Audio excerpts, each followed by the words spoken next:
Won't you please? Go out with me! So yeah, we can go out, boyfriend. What? Yeah, that wouldn't happen. A school setting in anime.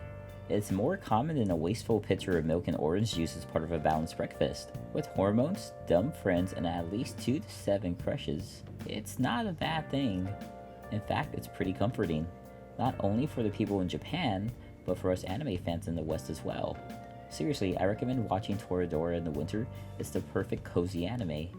But why are all these mangaka and anime studios constantly pushing anime about school out every season? And not the stressful everyday adult problems we all face on a typical Monday. Some series are more memorable than others, and there are decades of school anime to choose from. The cultural significance of school anime is something that's been around since series like 1966's Sally the Witch, with anime of the past still sharing themes and tropes as modern productions. But will we get to a point where this type of setting will no longer be relevant? Because we're well beyond the police anime fad of the early 90s. Wait, is that pro-police propaganda? And the hyper-violence caused by beefy men in the 80s.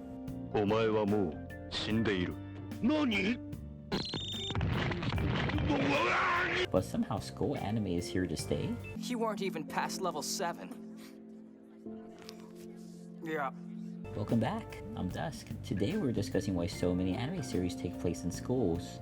And there's going to be a lot of shows left out, but you can leave the best ones in the comments and explain what the series is about. I kinda want to know what I'm missing out on. For most modernized countries, the public school system is typically the same.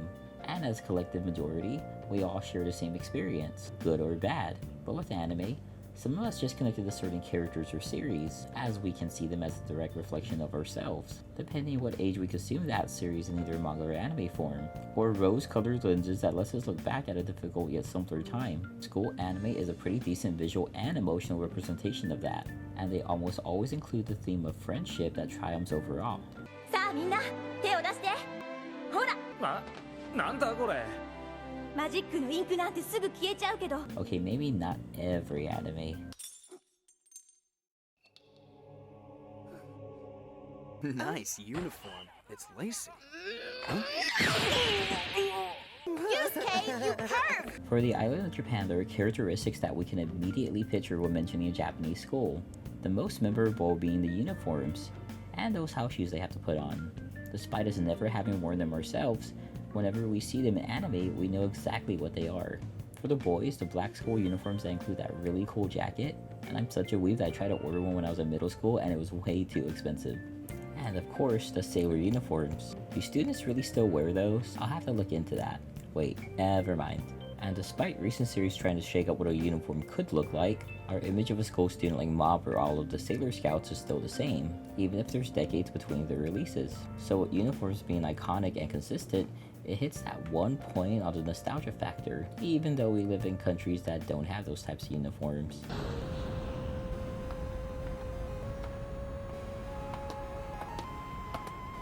Try to remember a time when you had less responsibilities, long summer days of boredom, followed by all-night gaming sessions with friends, and the biggest moment of your life was deciding what you were going to say to your school crush on Monday. Hold up! Do you have a minute? I have something I really want to talk to you about. Then talk. And a lot of these anime, you almost never see them do any schoolwork. At most, maybe a few seconds of a lecture. Instead, we were treated to before and after school socializing. This is not a thug. He just looks like a psycho. Seriously? See? They're starting to warm up to you. Where most of the plot is pushed and crushes are discussed. Not me, though. I was always quiet and alone at my desk. Virgin! But being this age and watching these anime made me wish something like this would happen.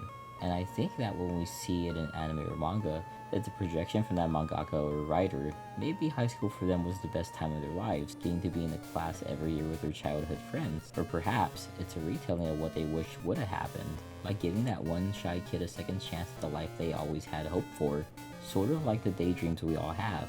And when we connect to a story on this deeper level, it's no wonder why it's so popular long after it's ended. You don't see that often with movies. But with anime, it can happen with almost any series. Again, Toradora's Christmas episodes are a perfect range of emotions that get attached to these characters, from loneliness to Ryuji going after Taiga, and all the celebrations, as questionable as they may be. As the patron saint of broken hearts, I'd like to thank everyone for coming to this very special Christmas party. Hey, Snacks why while isn't setting this thing Kitamura up. wearing a shirt? Don't ask. So when people are confused why we all like anime so much, it's just that they don't realize these things are capturing real emotions we've all had. You can't do that with Optimus Prime. And for Japanese students, the whole school setting is even more relatable. Classrooms and all. Except for Goku. He didn't go to school. What are you doing here, Geeko? じゃあ、初日、カイトだよ。 So now you're an adult and you have to go to work all the time, where nothing goes right and you're always doing something wrong. And plot twist, you're lonelier than ever.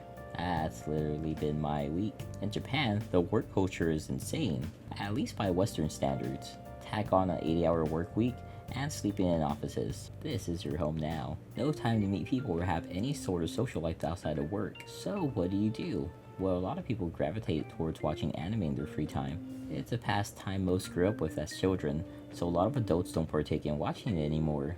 But those that do may prefer school anime. It's a way to unwind and watch a story they may relate to. It's their form of escapism from the daily workload. And when one medium is your only outlet, you can get some pretty intense fans. Kinda looks familiar, doesn't it? So many of these series are super popular with working adults, with school anime genre currently only being rivaled by the isekai, another escapism type of anime where average Japanese people were taken to another reality and live the most fantastical, fantasies. But it is a little bit more hectic than school anime. And with people being worked to the point of exhaustion, it's nice to have a slow-paced, relatable story to watch, because sometimes the little things are the only things that keep us going. Even if it's a weird story about students who bond over saliva. Open your mouth.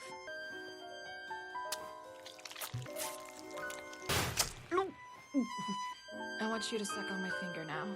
With all that aside, school anime is here to stay. It just goes to show you that you don't have to live in Japan to connect to these stories. There are people everywhere that really enjoy them. And it's good to remember that school was a place where we all were the community at one point. A place to go. A place to grow as a person. And not just be alone in your room. Like I am right now. So if school anime is something you really like watching, then don't worry. There's always going to be a new class for you to walk into. Thank you all so much for watching. Please consider subscribing.